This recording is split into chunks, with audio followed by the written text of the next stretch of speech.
This is Scott Yatsu with Death 4 Pop Country, and I'm sitting here with David Teegarden from Teegarden Studios and Silver Bullet Band and Van Winkle and Teegarden and all kinds of stuff that you wouldn't believe. Appreciate you, David. Thanks for sitting down with us and letting us do this. Now, to get going, I want to get people familiar. You started off when you were still a teenager, and Leon kind of tapped you on the shoulder to do some electronic drum kind of stuff. I was playing regularly around here, and had one Christmas, Larry Bell called me up and said, "Get over here right now, Leon's coming, so you can meet him." And so I met him, and so you did the smart thing, got in your and took off. Yeah, right? Yeah. And we traded phone numbers, and possibly a couple of weeks later, he called me and said, "Well, why don't you come out here and live in my house and work in the studio with Cale?" Cale would show me how different things worked in the studio, how the mics all worked. So you were exposed to a lot of stuff that was cutting edge at a young age, which is key. Yeah, it was. I was in heaven. I bet. Now, how did you get from California to back this direction and doing stuff with JJ and?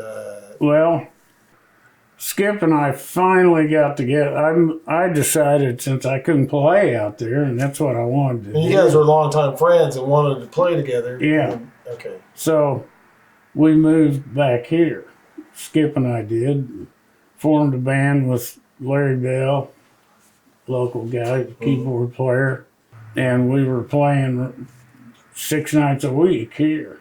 Yeah. And there was a guy came in one night. Everybody thought he was a narc or something. He was running around and, now, why would you be concerned about that? I don't know. Beyond me.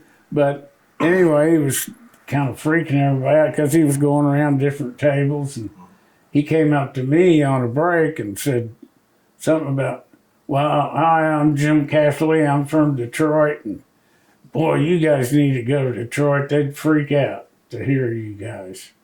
We moved to Detroit. In the meantime, we were writing material to put an album in. Yeah.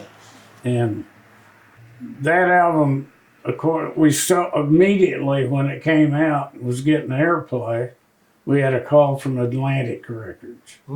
And they wanted to sign us. It was, okay. That's a big deal. So we signed with Atlantic and just thought, well, look out. Yeah. Nowhere but up from here.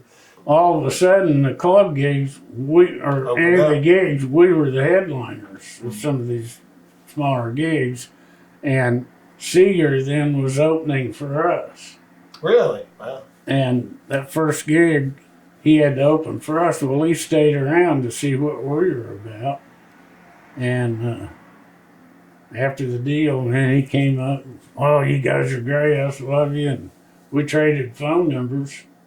About 2-3 months after that, and Seager called me and said, "Come to the gig." Okay, so they played at the fairgrounds. We were in the dressing room. I had to play that night, so we couldn't stay. So I just wanted to visit, with Seager. So he said, "Well, Jamie's gonna go back with Eric." So thought maybe we got a couple more weeks before we take a tour or break on the tour, and like you to come in for the audition. And I was, "Yeah, okay." Mike Bruce was saying, "Audition? Are you fucking nuts?" It's Teegarden.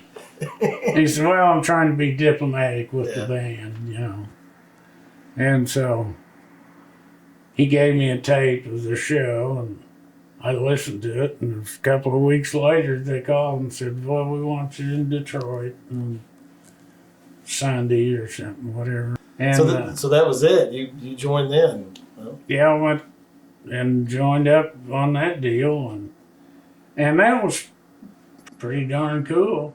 Except I was like on a salary. Yeah. And we did that tour. I think it was, anyway. Then we took a break, and then I recorded what album that Was was. it Stranger? Stranger in Town. Yeah. And, So that was your first. That was your first actual Bob Seager album that you recorded on. I guess you could say that. Yeah. And so,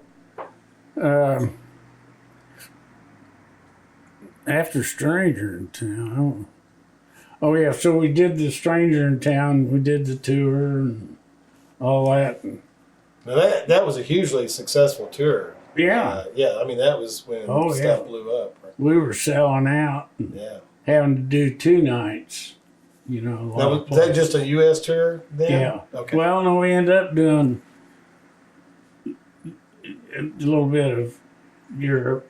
Well, you guys went from Stranger in Town. Was Against the Wind the next album? Yeah. Okay. And about 3 weeks into the tour, I started getting stuff from Seager. We'd be walking off stage. He said, "Teegarden, you're dragging." Yeah. I was like, "What?" I was like, "God, how can I protect myself?" Yeah. Because working with people like Cale and Leon, Perfectionist. Yeah. Sure. you don't drag, you don't rush. You got to play good time. So I went out and bought a Sony Walkman and a case of cassette tape and told my drum tech, I said, when we walk out on stage, a fresh cassette needs to be in there and turn it on and just set it right there by my drums. And a couple of weeks went by, and one time coming off stage, and she said, "Teegarden, you're dragging." I went to the hotel that night, put the headphones on and a legal pad, and I indexed every song on the show. And I listened to them. Yeah. I couldn't hear anything where I was dragging. So the next day, I went to his room. I said, "No, we can't have this shit. You got to be secure that I'm playing tempos." And I said, "What song was it?" He said, "Oh, I don't know." He named some song, and I ran it up there and put the headphones on him. Listened to the whole thing, and he never said, "I'm sorry." But he said, "No, that sounds fine."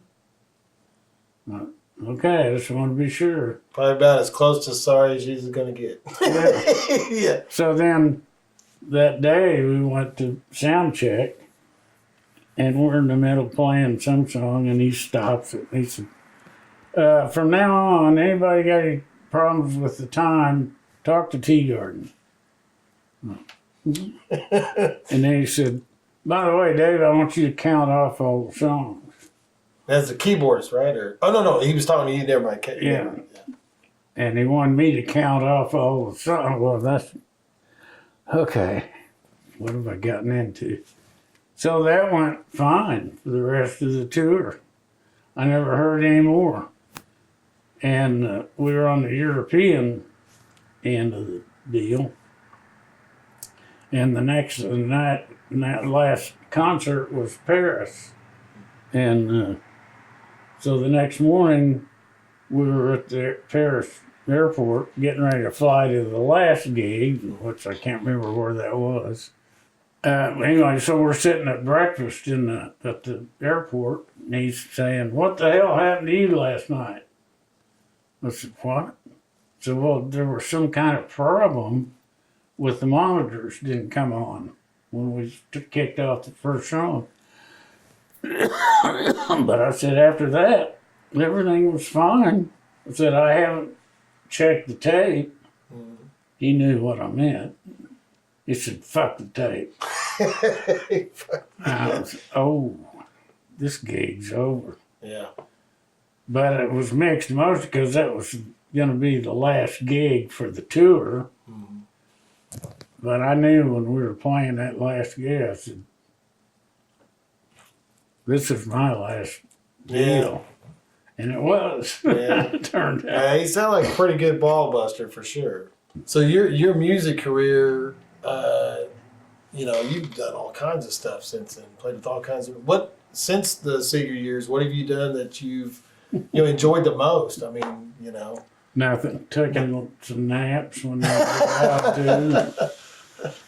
But I think we've taken a ton of your time, David, and I really appreciate you giving us your career lowdown and telling us all about it. Oh, that's fine. Thank you. If anybody gets a chance in Tulsa, check out Teegarden Studios. They're great, and you guys always do great by us, you and Brett. Thank you. I appreciate you very much. This Tulsa icon right here. Great guy, connected with Leon, church.